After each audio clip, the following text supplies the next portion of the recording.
Hello dear friends, അസ്സലാമു അലൈക്കും, നമസ്കാരം. എല്ലാവർക്കും എൻ്റെ പുതിയ റെസിപ്പിയിലേക്ക് സ്വാഗതം. ഇന്ന് മാംഗോ വെച്ചിട്ടാണ് ഒരു പുഡിംഗ് റെസിപ്പി ഞാൻ ചെയ്യുന്നത്. വളരെ സിമ്പിളാണ്, അടിപൊളി ടേസ്റ്റുമാണ്. ഇതിനു വേണ്ടി ഞാനിവിടെ 1 കിലോ മാംഗോ എടുത്തിട്ടുണ്ട്. നല്ല പഴുത്ത മാങ്ങ തന്നെ എടുക്കാൻ ശ്രദ്ധിക്കുക. അതിനുശേഷം നമ്മൾ മാങ്ങ തൊലിയെല്ലാം കളഞ്ഞ് ചെറിയ ചെറിയ കഷ്ണങ്ങളാക്കി മുറിച്ചെടുക്കണം. ഞാനിവിടെ മാങ്ങ എല്ലാം മുറിച്ചെടുക്കുന്നുണ്ട്. ഈ രീതിയിൽ മുറിച്ചെടുക്കാൻ വളരെ എളുപ്പമാണ്. ഇതൊന്ന് ശ്രദ്ധിച്ചാൽ മതി, പെട്ടെന്ന് തന്നെ മുറിച്ചെടുക്കാൻ പറ്റും. ഇത് നല്ല പഴുത്ത മാങ്ങയാണ്. ഇതുപോലുള്ള മാങ്ങയാണ് പുഡിംഗ് ഉണ്ടാക്കാൻ എപ്പോഴും നല്ലത്. മാങ്ങ സീസൺ ആയതുകൊണ്ട് തന്നെ നിങ്ങളുടെ വീട്ടുപറമ്പിലൊക്കെ ഇഷ്ടം പോലെ മാങ്ങ ഉണ്ടാവാം. അപ്പോൾ ആ മാങ്ങ തന്നെ എടുക്കാം. പിന്നെ നാരുള്ള മാങ്ങ എടുക്കാണ്ടിരിക്കാൻ ശ്രദ്ധിക്കുക. അതേപോലെ പുളിയുള്ള മാങ്ങയും എടുക്കാതിരിക്കാൻ ശ്രദ്ധിക്കുക. അപ്പോൾ മാങ്ങയെല്ലാം ഞാനിവിടെ കട്ട് ചെയ്തെടുത്ത് വച്ചിട്ടുണ്ട്. ഇനി നമുക്കിത് നന്നായിട്ട് അരച്ചെടുക്കണം. അതിനുവേണ്ടി ഒരു മിക്സിയുടെ ജാർ എടുക്കുക. അതിലേക്ക് ഈ മാങ്ങ ഇട്ട് കൊടുക്കാം. ഇനി മാങ്ങയിലേക്ക് പഞ്ചസാര ചേർത്ത് കൊടുക്കണം. 250 ml മെഷർമെൻറ്റ് കപ്പിൽ 3/4 കപ്പ് പഞ്ചസാര ഞാനിവിടെ ചേർത്ത് കൊടുത്തിട്ടുണ്ട്. പിന്നെ 1/2 കപ്പ് കണ്ടൻസ്ഡ് മിൽക്കും കൂടി ചേർത്ത് കൊടുക്കുന്നുണ്ട്. നല്ലോണം മധുരം വേണ്ടാന്നുണ്ടെങ്കിൽ 1/2 കപ്പ് പഞ്ചസാര ചേർത്ത് കൊടുത്താൽ മതി. പുഡിങ്ങൊക്കെ കഴിക്കുമ്പോൾ നല്ല മധുരം ഉണ്ടെങ്കിലാണ് ടേസ്റ്റ് കൂടുതൽ. എന്നിട്ട് നല്ലപോലെ പേസ്റ്റ് പരുവത്തിൽ അരച്ചെടുക്കണം. അല്പം പോലും വെള്ളം അല്ലെങ്കിൽ പാലൊന്നും ചേർക്കാണ്ട് അരച്ചെടുക്കണം. ഇനി അതൊരു സൈഡിലേക്ക് മാറ്റി വെക്കാം. ഇനി ഞാനിവിടെ വിപ്പിംഗ് ക്രീം എടുത്തു വച്ചിട്ടുണ്ട്. 250 ml മെഷർമെൻറ്റ് കപ്പിൽ 1 കപ്പ് വിപ്പിംഗ് ക്രീം എടുക്കുക. നല്ലപോലെ തണുത്ത വിപ്പിംഗ് ക്രീം എടുക്കണം. അതേപോലെ ഐസ് കട്ടകൾ ഉണ്ടാവാൻ പാടില്ല. എന്നിട്ട് നന്നായിട്ടൊന്ന് ബീറ്റ് ചെയ്തെടുക്കണം. നമ്മൾ കേക്ക് ഉണ്ടാക്കുമല്ലോ, അത്രയൊന്നും സ്റ്റിഫായിട്ട് ബീറ്റ് ചെയ്യേണ്ട ആവശ്യമില്ല. എന്നാൽ നന്നായിട്ടൊന്ന് ബീറ്റ് ചെയ്യാൻ വേണം. അപ്പോൾ അതിന് വേണ്ടി നന്നായിട്ട് തണുത്ത വിപ്പിംഗ് ക്രീം എടുക്കണം. ഫ്രീസറിൽ സൂക്ഷിക്കുന്നുണ്ടെങ്കിൽ കുറച്ച് മുമ്പേ തന്നെ എടുത്ത് ഫ്രിഡ്ജിലോട്ട് മാറ്റണം. എന്നിട്ട് ഐസൊക്കെ മാറിയതിന് ശേഷം നല്ല തണുപ്പോട് കൂടി ബീറ്റ് ചെയ്തെടുക്കണം. തണുപ്പ് കുറഞ്ഞു പോയാൽ നന്നായിട്ട് ബീറ്റായി കിട്ടില്ല. ആ ഒരു കാര്യം പ്രത്യേകം ശ്രദ്ധിക്കണം. വിപ്പിംഗ് ക്രീമിന് പകരമായിട്ട് ഫ്രഷ് ക്രീം വേണേലും ഉപയോഗിക്കാം. കുറച്ചും കൂടി ഈസി ആയിട്ട് എനിക്ക് തോന്നിയിട്ടുള്ളത് വിപ്പിംഗ് ക്രീമാണ്. ഈ ഒരു പരുവത്തിൽ നന്നായിട്ട് ബീറ്റ് ചെയ്തെടുത്തു. ഇനി അരച്ച് വെച്ചിരിക്കുന്ന പേസ്റ്റ് ഉണ്ടല്ലോ, മാംഗോ പേസ്റ്റ് ഉണ്ടല്ലോ, അതും കൂടി ചേർത്ത് കൊടുത്ത് വീണ്ടും ജസ്റ്റ് ഒന്ന് ബീറ്റ് ചെയ്തെടുക്കണം. അതായത് ഇത് നല്ല പോലെ ഒന്ന് മിക്സ് ആവണം.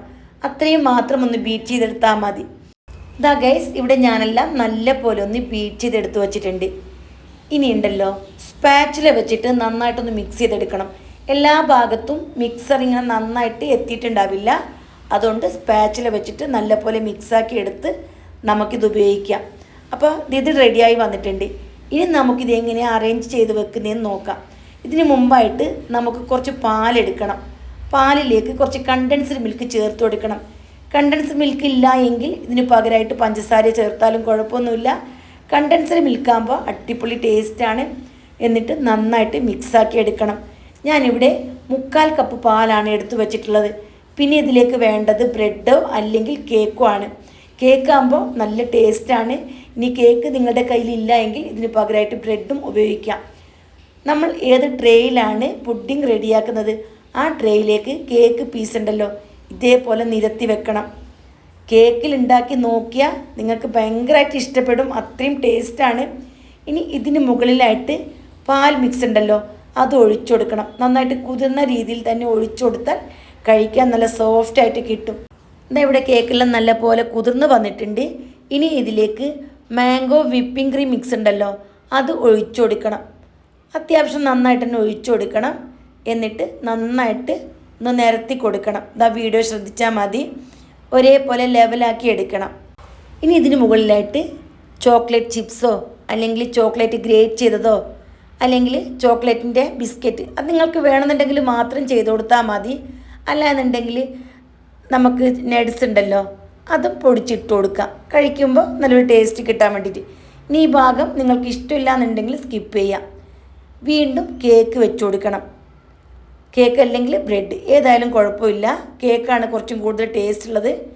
എന്നിട്ട് വീണ്ടും ഇതിൻ്റെ മുകളിലേക്ക് നമ്മൾ കലക്കി വെച്ചിരിക്കുന്ന പാലുണ്ടല്ലോ അത് ഒഴിച്ചു കൊടുക്കണം. പാൽ ഒഴിച്ചു കൊടുക്കുമ്പോൾ ഇത് നന്നായിട്ട് സോഫ്റ്റായിട്ട് കിട്ടും. പാൽ ഒഴിക്കാതെയും ചെയ്യാറുണ്ട്, എങ്കിലും പാൽ ഒഴിച്ചിട്ടാണ് കഴിക്കാൻ ടേസ്റ്റ്. ഇനി ഇതിൻ്റെ മുകളിലായിട്ട് വീണ്ടും മാംഗോ മിക്സ് നന്നായിട്ട് ഒഴിച്ചു കൊടുക്കണം. വീണ്ടും ചോക്ലേറ്റോ ബിസ്ക്കറ്റോ നട്ട്സോ എന്താണ് നിങ്ങളുടെ കയ്യിലുള്ളത് അത് ഇട്ട് കൊടുക്കുക. ഞാനിവിടെ ചെറിയ ചെറിയ പീസായിട്ട് ചോക്ലേറ്റ് പൊട്ടിച്ചിട്ട് കൊടുക്കുന്നുണ്ട്. വീണ്ടും കേക്ക് വെച്ച് കൊടുക്കണം. അതേപോലെ പാൽ മിക്സ് ഒഴിച്ചു കൊടുക്കണം. ഇതേപോലെ നിങ്ങൾക്ക് എത്ര ലെയർ വേണം അതിനനുസരിച്ച് ഉണ്ടാക്കാം. അപ്പോൾ ഭയങ്കര ടേസ്റ്റി ആയിട്ടുള്ള അടിപൊളി ഒരു പുഡിംഗ് റെസിപ്പിയാണ്. ഉണ്ടാക്കാൻ വളരെ ഈസിയാണ്. ഇതുവരെ നിങ്ങൾ ഇതുപോലെ ഒന്ന് ട്രൈ ചെയ്തിട്ടില്ല എങ്കിൽ തീർച്ചയായിട്ടും ട്രൈ ചെയ്ത് നോക്കണം. ഇവിടെ എല്ലാം റെഡിയാക്കി വെച്ചിട്ടുണ്ട്. നന്നായിട്ട് ഈ പൾപ്പെല്ലാം ഒഴിച്ചു കൊടുത്തു. ഇനി കുറച്ച് കേക്ക് ഉണ്ടല്ലോ, ചെറുതായി പൊടിച്ച് ഇതേപോലെ ഞാനൊന്ന് ഇട്ട് കൊടുക്കുന്നുണ്ട്. കാണാനൊരു ഭംഗിക്കാണ്. അപ്പോൾ നിങ്ങൾക്ക് എങ്ങനെ വേണേലും ഗാർണിഷ് ചെയ്യാം. അപ്പോൾ നിങ്ങൾക്ക് എന്നേക്കാളും കൂടുതൽ കഴിവുള്ള ആൾക്കാരൊക്കെ ഉണ്ടാവാം. അപ്പോൾ എങ്ങനെ വേണേലും ഡെക്കറേഷൻ ചെയ്യാം. ഞാൻ സിമ്പിളായിട്ടാണ് ചെയ്തിട്ടുള്ളത്. എന്നിട്ട് 5-8 മണിക്കൂർ തണുപ്പിച്ച് കഴിക്കണം. അപ്പോഴാണ് ടേസ്റ്റ്. അപ്പോൾ എല്ലാവർക്കും ഈ റെസിപ്പി ഇഷ്ടപ്പെട്ട് കാണുമെന്ന് വിചാരിക്കുന്നു. തീർച്ചയായിട്ടും എല്ലാവരും ഒന്ന് ട്രൈ ചെയ്ത് നോക്കുക. ഞാനിത് പെരുന്നാളിന് ഉണ്ടാക്കിയ റെസിപ്പിയായിരുന്നു. എല്ലാവർക്കും വളരെയേറെ ഇഷ്ടപ്പെട്ടു. അപ്പോൾ നിങ്ങളും ട്രൈ ചെയ്ത് ഫീഡ്ബാക്ക് അറിയിക്കുക. Bye bye.